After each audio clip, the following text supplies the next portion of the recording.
séance du 29 août 2022. Je rappelle que les informations et analyses données sur cette chaîne sont données à titre indicatif et ne peuvent pas être considérées comme un conseil en investissement. L'investissement en bourse est risqué, vous êtes responsable de tous les investissements que vous faites. Alors un œil sur le CAC 40 aujourd'hui.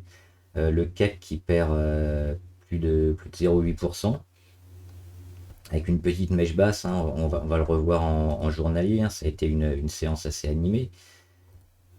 Sur le CAC qui a donc fait un petit gap à l'ouverture, hein, sur les 6203 avant de continuer sa correction. Il perdait plus d'1,5% à la mi-séance et puis il a récupéré une partie de ses pertes pour clôturer quasiment un petit peu plus haut qu'à son ouverture, donc sur les 6222.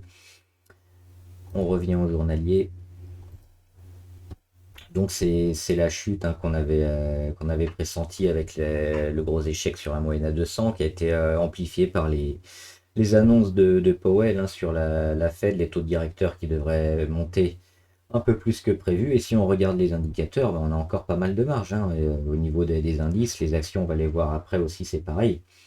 Beaucoup de corrections à suivre. Le support, il est où? On a un support sur les 6089 environ, hein, 6100 pour arrondir. Ici, vers lequel le CAC se dirige tout droit.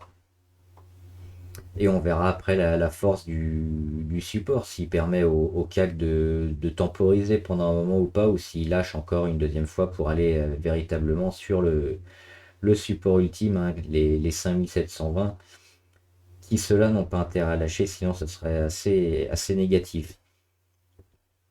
On regarde les marchés étrangers, on va regarder juste le Nasdaq, hein, pour voir que c'est un peu la même chose, hein. Le Nasdaq qui continue sa correction, il perd près de 1% à la mi-séance aujourd'hui.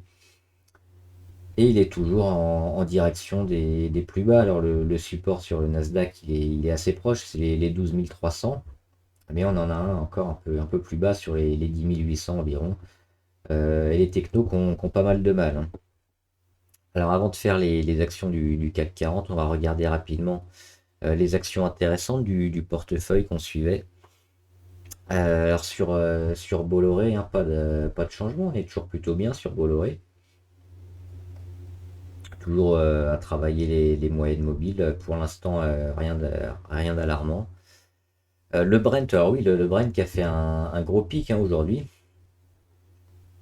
plus 3%. On a pas mal de pétrolières aussi qui sont bien sorties. Une petite hausse du pétrole, à voir si ça va être suivi d'effet, hein, demain et après-demain, ou si c'est juste une poussée comme ça, un baroud d'honneur. Mais pour l'instant, le pétrole fait une très grosse journée, donc c'est à suivre.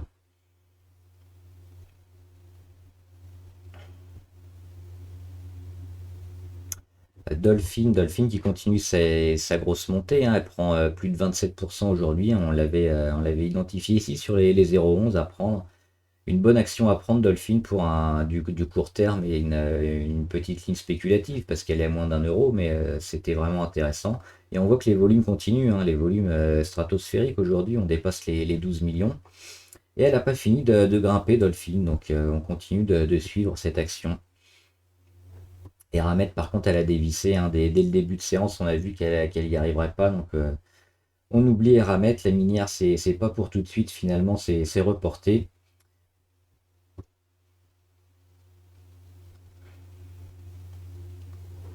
La Française des Jeux aussi qui continue sa correction et qui va retrouver son oblique ici, sa grande oblique descendante sur ses plus hauts. Elle est autour des 32, il va falloir avoir une réaction, hein, sur les 32 environ. Pour repartir, pour l'instant, il y a rien à faire, mais dès qu'on verra un peu de réaction, on pourra certainement se replacer sur la FDJ qui, à moyen long terme, est probablement très intéressante, même si pour l'instant, la valeur est pas trop bien orientée. Donc on va lui laisser quelques jours avant de se replacer. On surveille aussi l'oblique RSI, hein. Il y a un peu de marge. On va peut-être aller sous les 30 au niveau RSI. Et dès qu'on va quitter les 30, si on y retourne, ça peut être un signal d'achat intéressant sur la Française des Jeux.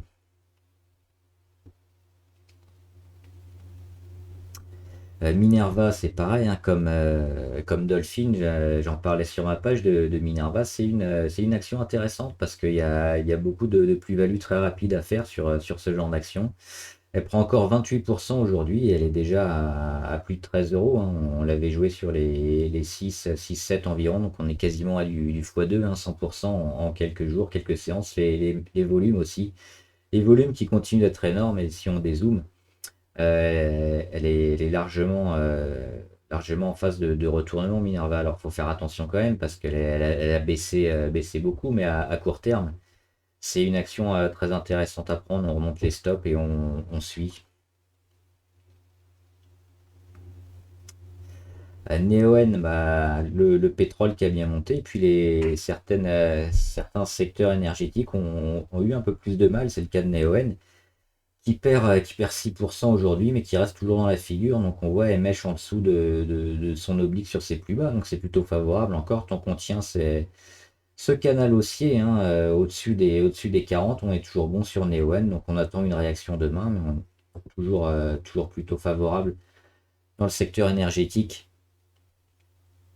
Orange, secteur défensif qui a réagi, hein. On l'avait vu vendredi avec une très mauvaise séance. Elle rattrape tout ce qu'elle a perdu vendredi, elle le récupère aujourd'hui. Euh, on a une petite oblique ici à aller chercher, qui pourra se faire assez rapidement, mais c'est surtout la moyenne à 200, hein, qu'on va regarder. Donc c'est cette petite oblique rose ici qu'il faudra aller rechercher rapidement pour Orange.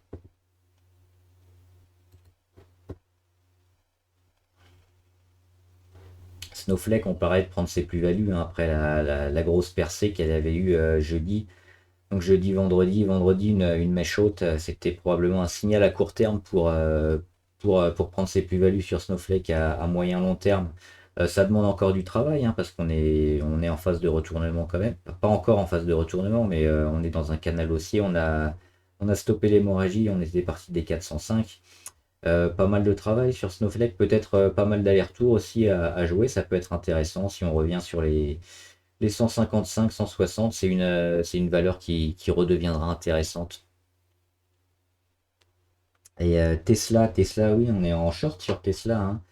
Les techs ont pas mal de mal, les taux qui vont pas aider, donc forcément Tesla qui arrive sur des plus hauts autour des 307, 316 et qui n'arrive pas à les dépasser, donc pas mal d'échecs dessus. C'est un signal de vente sur Tesla, donc on peut shorter cette valeur. L'objectif il est ici autour des 200, 260. On est à 282 aujourd'hui. On était même monté un peu plus haut, hein. On était monté autour des 300 en fin de semaine dernière. Donc ça vaut toujours le coup de jouer contre Tesla.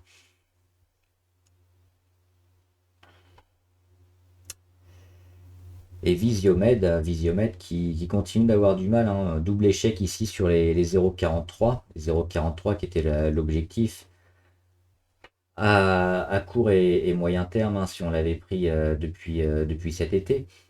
À long terme, il n'y a toujours pas de signal de vente, mais on voit qu'il y a un certain essoufflement. Donc à court terme, c'est bien de quitter la position parce que les 0,43 font véritablement obstacle maintenant. Et qu'au niveau des indicateurs, on a tout qui nous signale la fin de la hausse sur Visiomed. Alors ça peut toujours repartir dans une dernière exponentielle, mais il y a peu de chance. Donc les 0,3388 vont véritablement être le signal pour Visiomed. Si elle redescend en dessous, la hausse sera véritablement terminée. Mais moi, je serais partisan de vendre dès maintenant ou de monter les stops encore plus haut. On va regarder les actions du CAC 40 qui étaient intéressantes.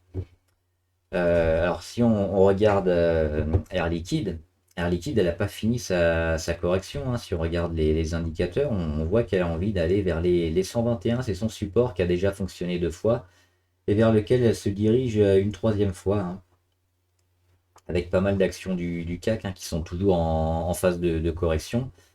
Air Liquide en fait partie, donc elle perd 1% aujourd'hui, mais on a encore pas mal de marge en dessous.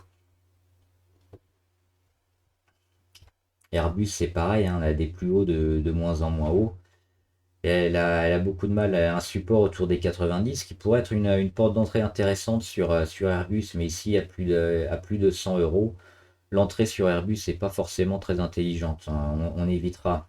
Alstom, c'est pareil, hein, elle va vers son support sur les 19,47, voire en dessous, hein, si elle casse ce support-là. Il y aura le support des 16, 16,19. Et d'autant qu'Alstom, on est extrêmement négatif parce que la tendance de fond est vraiment dégradée. Donc c'est compliqué niveau RSI, pareil, on est à 31, on est à deux doigts de rentrer sous les 30 et d'être en survente. Donc des ventes un peu paniques sur le titre, donc il faut mieux éviter ArcelorMittal, il n'y a pas grand chose à dire pour le moment. C'est plutôt neutre. AXA, AXA c'est pareil, on est en phase de correction, on devrait retrouver cette zone ici des 22,5 avec une oblique qui nous a mis sur les plus bas qui étaient intéressantes, hein, sur ces dernières semaines. Et puis l'oblique sur les plus hauts du début de l'année. Donc il y a un croisement ici qui devrait certainement faire un appel du pied sur le titre.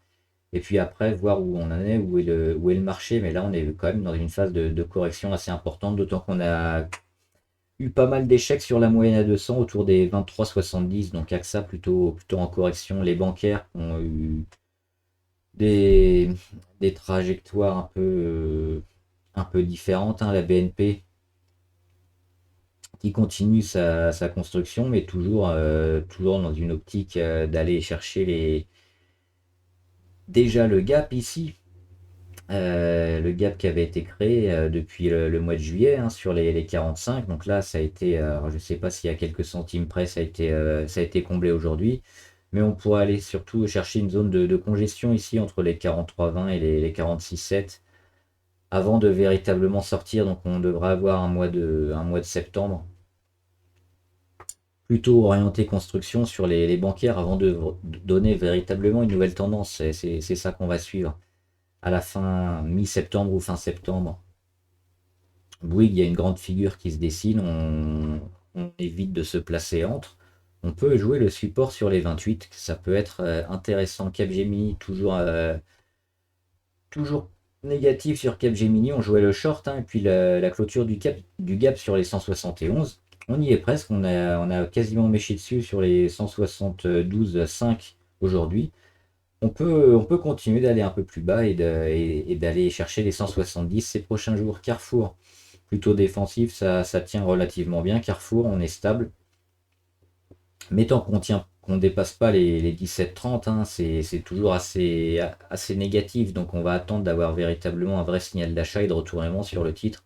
Pour l'instant, c'est pas le cas. Crédit Agricole, comme les bancaires, hein, ça construit. Et puis on a des supports un peu plus bas sur les 8,50 qui devraient faire un appel du pied. Danone. Danone, on avait cette oblique là qu'il fallait pas casser, hein. On l'a cassé vendredi et aujourd'hui on réagit pas. Donc Danone, c'est négatif. Il va falloir faire attention. Dassault Systèmes, c'est pareil, on jouait le short sur Dassault Systèmes. Un short qui continue d'être intéressant, hein. On était parti d'ici sur la moyenne à 200 sur les 43. On pouvait le prendre un peu après sur les 42,5. Depuis, on continue de corriger. Niveau indicateur, il y a pas mal de marge. On n'est même pas allé dans les 30 niveau RSI. L'objectif sur Dassault Systèmes, c'est peut-être d'aller retrouver l'oblique ici au niveau des 36. Ça fait encore une sacrée marge, hein, pour Dassault Systèmes. Ça ferait encore plus de 5% à aller chercher. C'est l'objectif maintenant sur Dassault Systèmes. Engie, elle perd 4%. C'est les secteurs énergétiques qui ont été un peu bazardés au profit du pétrole, hein. Donc Engie, elle a eu du mal, beaucoup de mal. Et on voit qu'il y a une grosse tendance qui se met sur Engie pour aller certainement beaucoup plus haut, parce qu'on balance un chandelier à -4. Demain, s'il n'y a pas de réaction, on va repasser sous notre oblique du début de l'année, hein, ici, et repasser aux alentours des moyennes qui, si elles lâchent une à une, vont amener le titre très bas. Donc si on est en position, attention, ça peut dégringoler très vite. Par contre, ça peut nous donner une porte d'achat dans quelques jours ou dans quelques semaines intéressante sur les 10 ou 10,8 par là. C'est une zone qui, si NJ retrouve rapidement, va nous intéresser. Et si leur Luxottica, c'est pareil, hein, c'est négatif, elle retrouve l'oblique et puis elle est carrément en dessous, elle. Donc c'est pareil, ce qui nous intéresse, c'est le support ici, le support des 132. Avant non, c'est pas intéressant, il n'y a pas grand-chose à faire.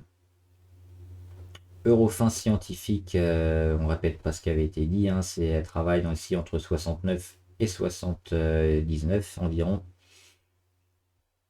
Hermès, alors le luxe qui est en phase de correction quand même depuis quelques jours. On voit qu'il a buté, on va le voir aussi sur LVMH. Hermès, ils ont buté ici sur les 1400, ils n'ont pas réussi à récupérer.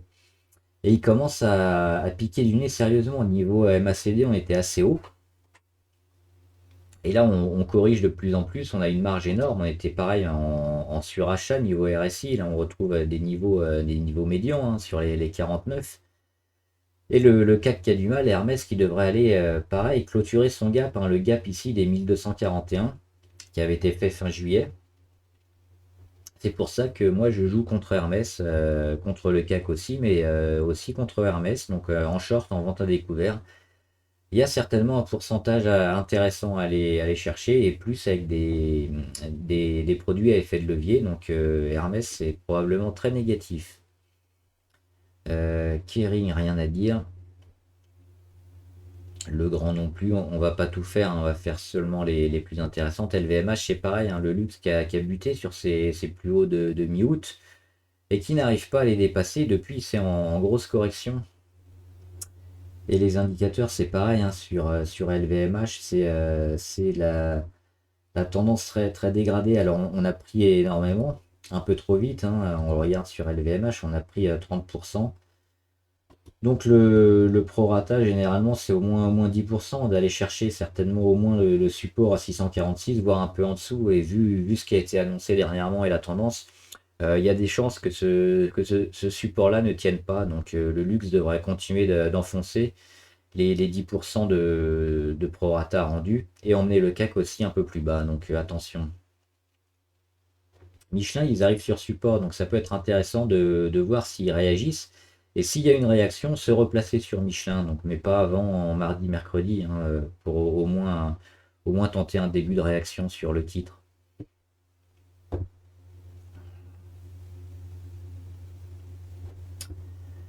Renault, ils n'ont pas réussi à combler le gap, hein, c'était avec leur super séquence pareille du mois de juillet. On s'est arrêté mi-août et pas réussi à atteindre les 32. Depuis, on est en phase de correction, mais on est dans de la construction sur Renault, hein. C'est pas catastrophique. On voit qu'ils prennent 2% aujourd'hui. Un peu à contre-courant, Renault. Qu'est-ce qu'on peut en attendre? Bah, pour l'instant, pas grand-chose. On va plutôt les laisser construire.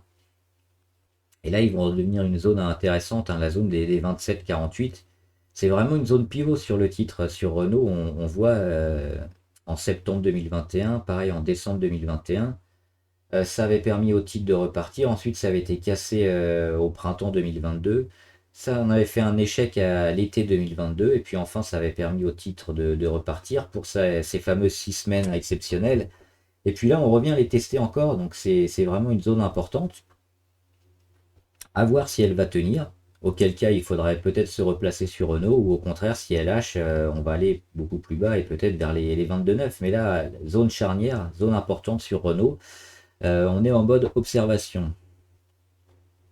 Saint-Gobain aussi, on jouait le short depuis un moment sur Saint-Gobain, ça continue, hein. Chandelier vert aujourd'hui, on perd quand même, on perd 0,5.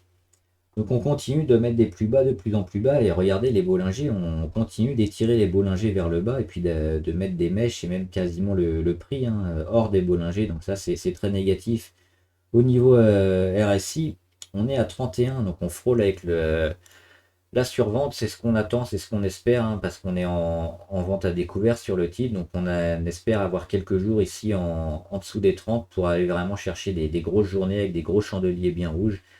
Et enfin racheter la position.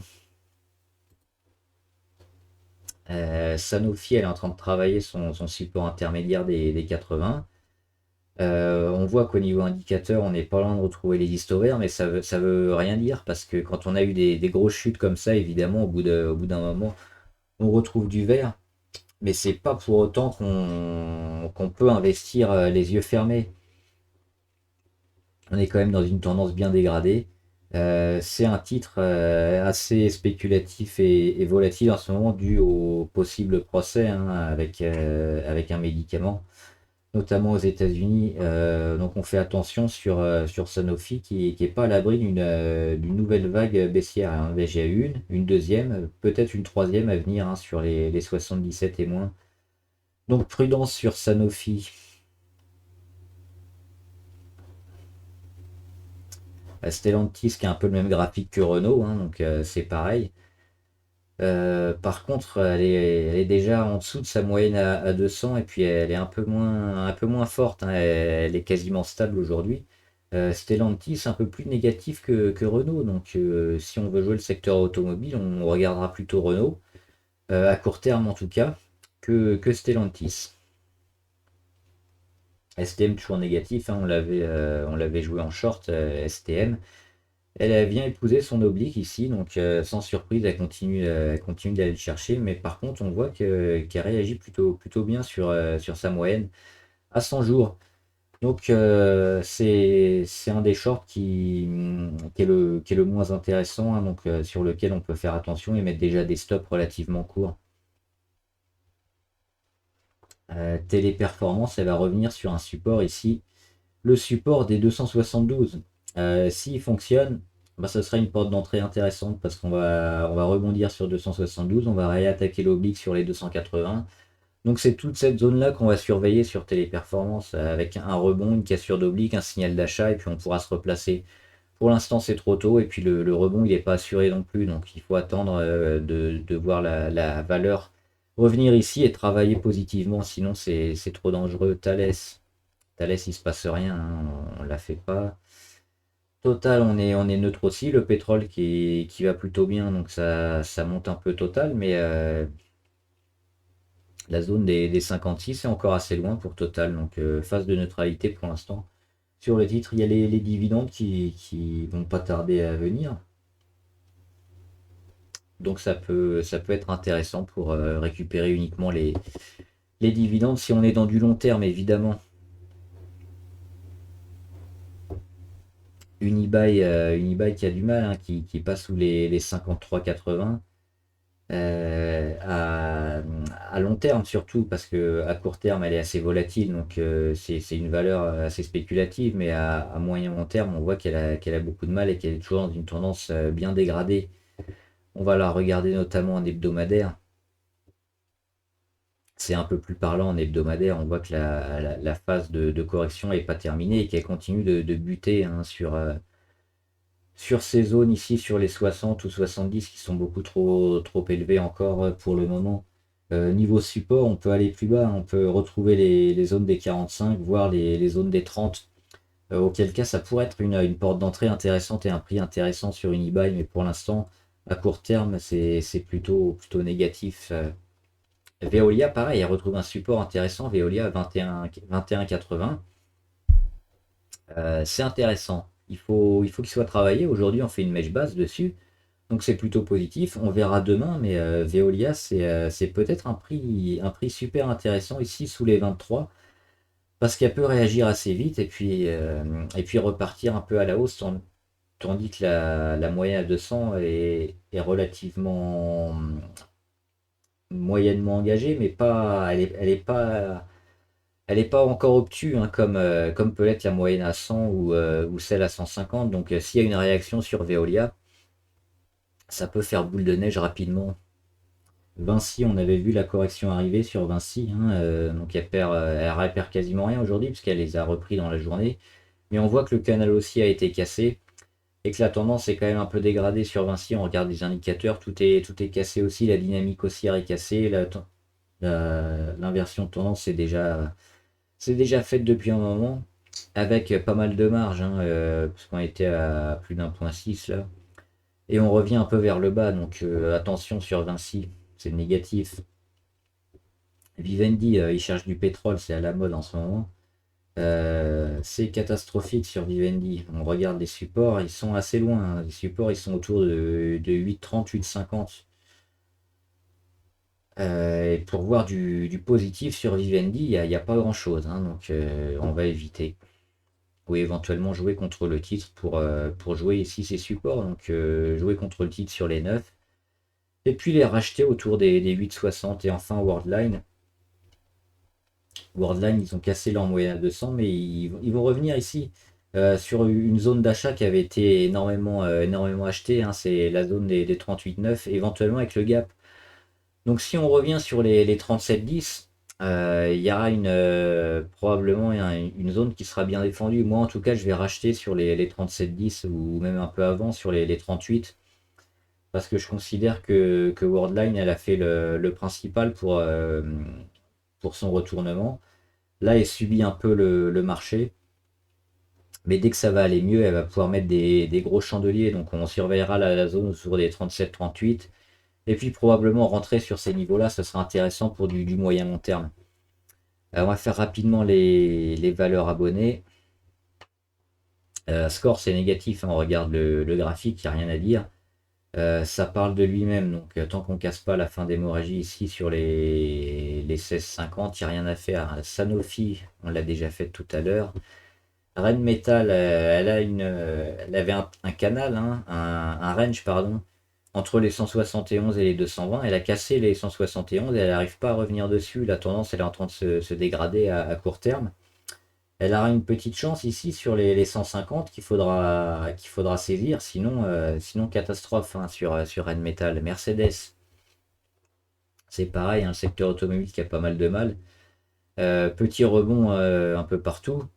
Mais la tendance elle reste bien dégradée sur Mercedes. Donc ce qu'on peut jouer sur le titre, c'est le support ici sur les 51, voir la zone de congestion entre les 51 et les 60 pour arrondir, les 57, hein, 51, 57. Et si on veut rentrer, on rentre sur cassure des 56, 57 dans quelques semaines s'il a lieu. Eutelsat. Eutelsat, on a une petite baisse de la volatilité. Là, c'est intéressant. Il se passe peut-être quelque chose. C'est spéculatif et c'est assez risqué quand même comme action, donc on fait attention, mais il pourrait y avoir dans ces prochains jours, pourquoi pas de beaux mouvements. Pour l'instant, on n'a rien. On a une baisse de la volatilité, mais c'est une action qu'on va surveiller particulièrement. Et on finit avec BASF. BASF, c'est pareil, grosse tendance baissière. On a cassé un support récemment, le support des 44. On a le dernier support à 39, avant celui du creux Covid, hein, à 34.